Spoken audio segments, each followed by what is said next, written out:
ಅಯ್ಯೋ ಆಂಜನೇಯ. ಮಗನ ಕುಂಬಳಕಾಯಿನೊಳಗೆ ಬಾಂಬೆ ಐತಿ ಯಾವನೆಲ್ಲ ಸುಳ್ಳು ಹೇಳಿದ್ದು? ನನಗೆ ಯಾರು ಹೇಳಲಿಕ್ಕೆ ಬರಲಿಲ್ಲ.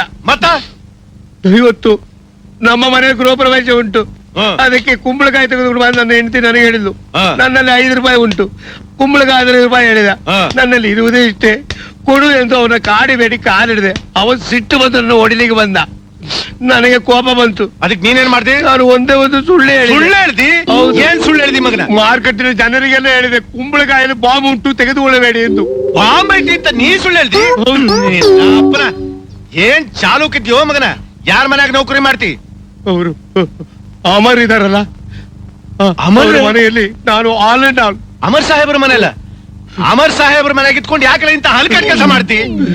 ಕುಂಬಳಕಾಯಿ ತೆಗೆದುಕೊಂಡು ಹೋಗದೆ ಹೋದರೆ ನನ್ನ ಹೆಂಡತಿ ಬಾಗಿಲಿಗೆ ಕುಂಬಳಕಾಯಿ ತರ ನನ್ನ ನೋಡದು ಬಿಡ್ತಾಳೆ. ನೋಡ್ ಮಗನ, ಅವ್ರ ಹೆಸರು ಹೇಳ್ತಿದ್ದಿ ಅಂದ ಮೇಲ ನಾನ್ ಬಿಡ್ತದನಿ. ಇಲ್ಲಂದ್ರ ಮಗನ ನೀನ್ ಕೈ ಕಾಲು ಮುರಿದು ತುರಂಗದಾಗ ಹೋಗಿತ್ತಿದ್ದೆ. ತಿಳಿತ್ ಹೌದಲ್ಲ?